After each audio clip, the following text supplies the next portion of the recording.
পিঠাপুলির আয়োজনে আজকে থাকছে খুবই সহজ মজার একটা পিঠা রেসিপি। আসসালামু আলাইকুম বন্ধুরা, সকলকে ওয়েলকাম জানাচ্ছি আমার চ্যানেলে। আজকে থাকছে সুশি পিঠা।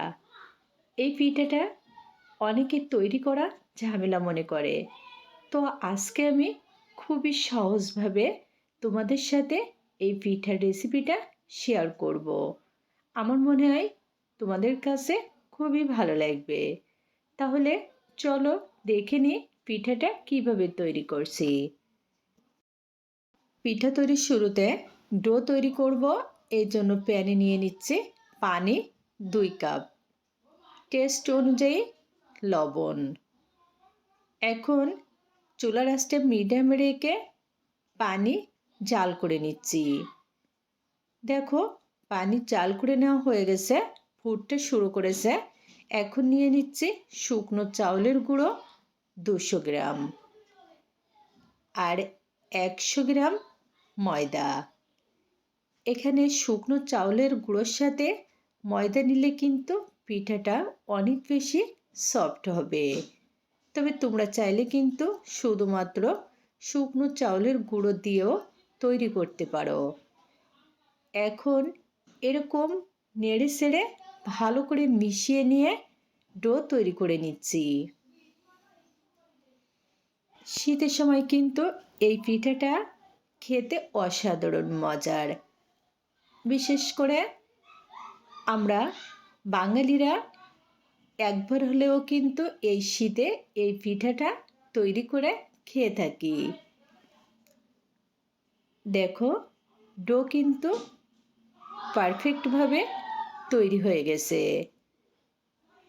এখন চুলা অফ করে একটা ঢাকনা দিয়ে 5 মিনিটের জন্য রেস্টে রেখে দিচ্ছি।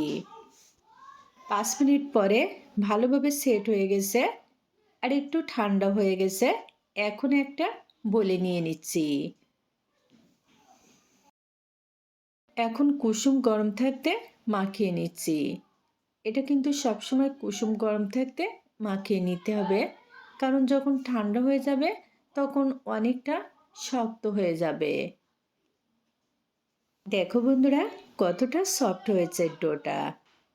এখন এখান থেকে একটু মিডিয়াম সাইজের লেচি কেটে নিচ্ছি।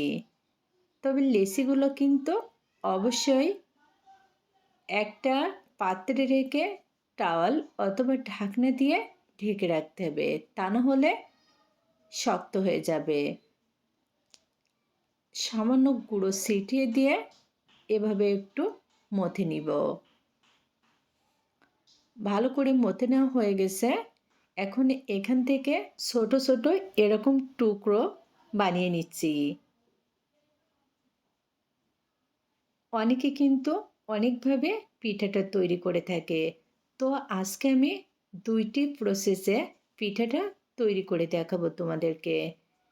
এখন এখান থেকে একটা করে টুকরো নিয়ে এরকম হাতের তালুর সাহায্যে ঘষে পিঠাটা তৈরি করে নিচ্ছি। তবে আমার কাছে এটা অনেকটা আনইজি লাগছে, তারপরেও কিন্তু অনেক সুন্দর হয়েছে পিঠাটা। এটা কিন্তু জাস্ট আমি তোমাদেরকে দেখিয়ে দিলাম যে এভাবেও সুশি পিঠাটা তৈরি করা যায়। তবে আজকে কিন্তু আমি এইভাবে সুশি পিঠাটা তৈরি করব না। একটা গ্রেটারের সাহায্যে আজকে সুশি পিঠাটা তৈরি করব। যারা পিঠাটা তৈরি করতে পারে না তারাও কিন্তু খুবই সহজে এভাবে গ্রেটারের সাহায্যে পিঠাটা তৈরি করে নিতে পারবে। এখানে আমি একটা মিডিয়াম সাইজের লেচি নিয়েছি, আর লেচিটা গ্রেটারের যে বড় ছিদ্রযুক্ত পাশ সেই পাশে এরকম করে একটু চাপ দিলেই সুশি পিঠার শেপটা চলে আসছে। কাজটা কিন্তু খুবই সহজ। যারা নতুন তারা কিন্তু এভাবে আজকের এই সুশি পিঠাটা খুবই সহজে তৈরি করে নিতে পারো। দেখো, এরকম সুশি পিঠার ছোট ছোট শেপটা চলে এসেছে। এখন হাতের তালুতে সামান্য গুঁড়ো নিয়ে চাপ দিলেই কিন্তু পিঠাটা খুবই সহজে তৈরি হয়ে যাবে, কোনো রকম ঝামেলা ছাড়াই। তো তোমরা অবশ্যই এভাবে একবার আজকের এই সুশি পিঠাটা তৈরি করে দেখবে, দেখবে কতটা সহজ পিঠাটা। আর হ্যাঁ বন্ধুরা, আজকের পিঠাটা কিন্তু আমি একটু বড় করেই তৈরি করলাম, তবে তোমরা চাইলে এর থেকে ছোট করেও তৈরি করতে পারো। পিঠাগুলো কিন্তু সত্যি অসাধারণ সুন্দর হয়েছে। তো সবগুলা পিঠা একইভাবে আমি তৈরি করে নিয়েছি। দেখো, এখন পিঠাগুলা রান্না করব, এই জন্য প্যানে নিয়ে নিচ্ছি 1 লিটার দুধ। দুধ কিন্তু আগে থেকে জাল করে নিয়েছি। এখন এর ভিতরে নিয়ে নিচ্ছি অল্প একটু লবণ, তেজপাতা, এলাচ। অবশ্যই তোমরা এখানে এলাচটা দিবে, কারণ এলাচটা দিলে দারুণ ফ্লেভার বের হবে। নিয়ে নিচ্ছি 100 গ্রাম চিনি। তোমরা এখানে যেরকম মিষ্টি খাবে ঠিক সেরকম চিনির পরিমাণটা বাড়িয়ে কমিয়ে দিয়ে দিবে। এখন নিয়ে নিচ্ছে 250 গ্রাম গুড়, খেজুরের গুড়। গুড় আমি একটু জাল করে নিয়েছি, যেহেতু পাটালি ছিল এই জন্য। এই সুশি পিঠা কিন্তু চিনির চাইতে গুড় দিয়ে রান্না করলে বেশি টেস্টি হয়ে থাকে। এখন সব মিলিয়ে 2 মিনিট মতো জাল করে নিব, যেহেতু দুধ আগে থেকে জাল করা। আর এই দুধটুকু কিন্তু জাল করে কোনো রকম ঘন করার দরকার নেই, জাস্ট বলক আসলেই হয়ে যাবে। দেখো, বলক চলে এসেছে, এখন পিঠাগুলা দিয়ে দিচ্ছি।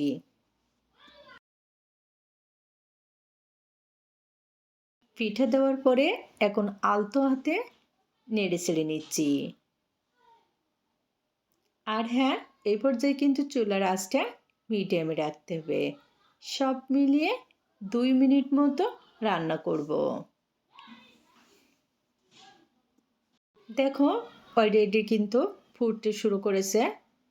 তো এই পর্যায়ে আমি এখানে 1 টেবিল চামচ নারকেল কুড়ানো দিয়ে দিচ্ছি। নারকেল কুড়ানো কিন্তু এখানে অপশনাল, চাইলে দিতে পারো, না চাইলে স্কিপ করতে পারো, তবে দিলে বেশ ভালোই লাগবে।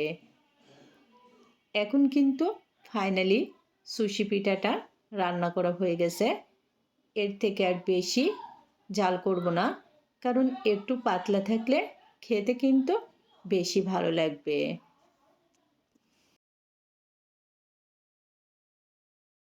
এখন যেহেতু শীতের সময়, আর এই পিঠাটা গরম গরম খেতে বেশি ভালো লাগে, তবে অনেকে আবার মনে করে যে ঠান্ডা হলে বেশি ভালো লাগে। তো এখন পরিবেশন করছি। দেখো কতটা সুন্দর হয়েছে আজকের রেসিপিটা। তো অবশ্যই যদি তোমাদের কাছে ভালো লাগে, একবার হলেও এই শীতে ট্রাই করে দেখবে। আবারও দেখা হবে অন্য কোনো দিন মজার কোনো রেসিপি নিয়ে। খোদা হাফেজ।